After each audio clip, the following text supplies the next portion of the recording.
আর যে ক্লাব মমতা ব্যানার্জির 1 লক্ষ টাকা শর্তাধীন দিলে বিনা শর্তে সরকারি টাকা দিচ্ছে নি, যদি মমতা ব্যানার্জির ছবি টাঙানোর শর্তে টাকা নেন তাহলে আর যাই হোক অভয়ার বাবা মার সঙ্গে অন্যায় করা হবে বলে আমি মনে করি।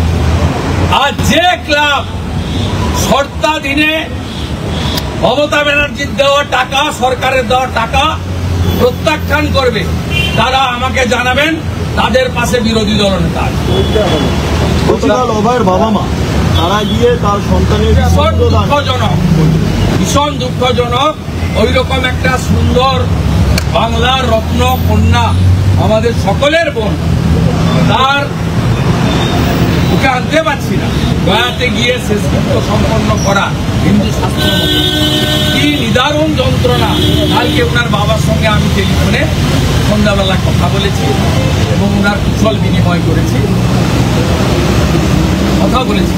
বাইরে কি বলবো, বিবেকানন্দের বাড়ির আশেপাশের বিভিন্ন বাড়ি এই মুহূর্তে বেসরকারি সংস্থা বা প্রমোটারদের হাতে চলে যাচ্ছে।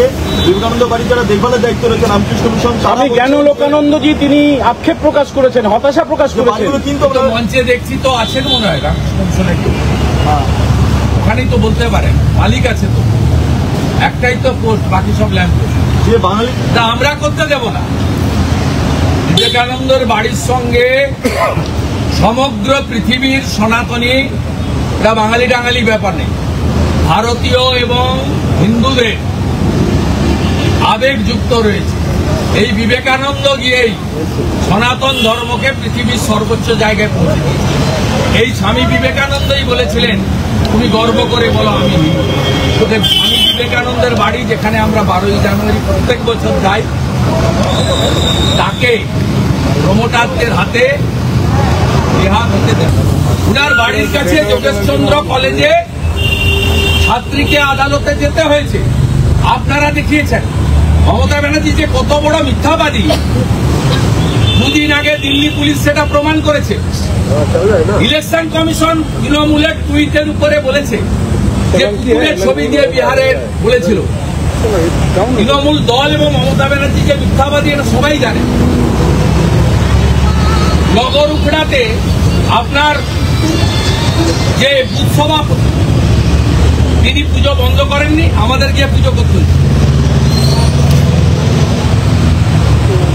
হিন্দুরা মিছিল করবে দীঘাতে, দীঘাটা কি আপনার পৈতৃক সম্পত্তি নাকি, না বিধান রায় সৃষ্টি করে গেছিলেন?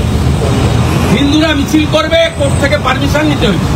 আজকে এই সরকার হিন্দু বিরোধী সরকার, মুসলিম লীগ টুর সরকার, এবং সোহরাবুর্দি যা করতে পারেনি তিনি তার থেকেও বেশি করছেন। এই কারণে হরগোবিন্দ দাস, চন্দন দাসের পরিবার আপনার সঙ্গে মিটও করেনি, আপনার টাকাও নেয়নি। হিন্দুরা আপনাকে ঘৃণা করে।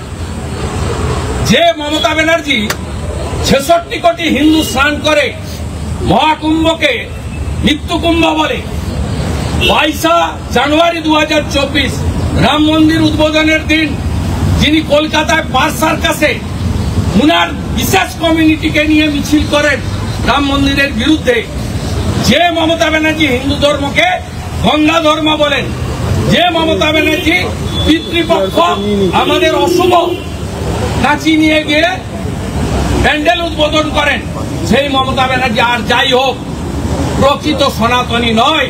তা আমি নয়, বাংলার প্রত্যেকটা সনাতনী বিশ্বাস করে।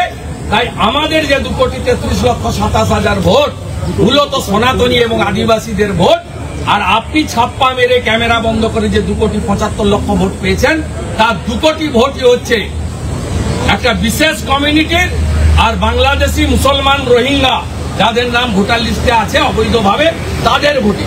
এসআইআর হওয়ার পরে আপনার এই ভোট 2,75,00,000 থেকে 1,75,00,000 এসে নামবে। আজকে লিখে রাখুন, কিচ্ছু করতে পারবেন না, দেখবেন আর জ্বলবেন, লুচির মতো ফুলবেন। আপনাকে নন্দীগ্রামে হারিয়েছি, আর 26-এ ভবানীপুরে আপনাকে হারাবো। দয়া করে মেটিয়া বুরুজে পালাবেন না, দেখা হবে ভবানীপুরের লড়াই। মমতা বন্দ্যোপাধ্যায় এই মুহূর্তে বলছে মহিলাদের নিরাপত্তা সুনিশ্চিত করতে হবে পুলিশকে পুজোর সময়। ওই নিরাপত্তা সুনিশ্চিত করতে হবে হাঁসখালির মতো, মাটিগাড়ার মতো, ময়নাগুড়ির মতো, আরজি করের মতো, কসবা ল কলেজের মতো, যে মমতা ব্যানার্জি পানিহাটি সোমনাথকে চেয়ারম্যান করে অবহার দেহ তাড়াতাড়ি পুড়িয়ে দিয়েছিল বলে, যে মমতা ব্যানার্জি কেষ্টকে মুকুট পরিয়ে দিয়েছেন বীরভূমে গিয়ে, সেই মমতা ব্যানার্জি বা তার পুলিশ কখনো সুরক্ষা দিতে পারে না। তাই আমরা প্রত্যেক দিন রাস্তায় থাকি কন্যা সুরক্ষা যাত্রা, নারী সম্মান যাত্রা নিয়ে। উনি বলছেন সারা রাত জেগে আমি পাহারা দিই, নারীদের নিরাপত্তার জন্য আমি সারা রাত জেগে পাহারা দিই। উনি বলছেন কোথায় পাহারা দেন? রাতে জেগে উনি পাহারা ভয়ে দেন। ভয়ে ভয়ে ভয়ে এই মুহূর্তে মনে হয় বাড়ির কাছে চলে এলো শান্তনু সিনহা আর হাজার খানিক পুলিশ নিয়ে উনি ভয়ে জেগে থাকেন। 14ই আগস্ট রাত জাগরণ দেখেছিলেন, ভয় থাকেন। নবান্ন অভিযানের দিন পালান কেন? সংগ্রামী যৌথ মঞ্চের নবান্ন অভিযানের দিন বীরভূমে পালিয়েছেন। 9ই আগস্ট আমি বলে দিলাম বাড়ি থেকে বেরোবে না, নয় পালাবে। প্রত্যেকবারে পালায়। সব কথা বলে লাভ নেই। আপনি রাত্রে জেগে থাকুন আর দিনের বেলা ঘুমান, কোনো অসুবিধা নেই। বাংলা আপনাকে বিসর্জন দেবে। বাংলার জনগণের গর্জন, 26শে মমতার বিসর্জন। বলছি বিসর্জনের ক্ষেত্রে ফাজি মোতাবেক নয়, মমতা বন্দ্যোপাধ্যায় নির্দিষ্ট করে দিচ্ছেন 2, 3, 4 এই 3 দিন বিসর্জন হবে। 5 তারিখে কার্নিভাল হবে, 2, 3, 4 উনি বলে দিচ্ছেন 2, 3, 4 বিসর্জন, 5 তারিখ কার্নিভাল উনি ডিক্লেয়ার করে দিচ্ছেন।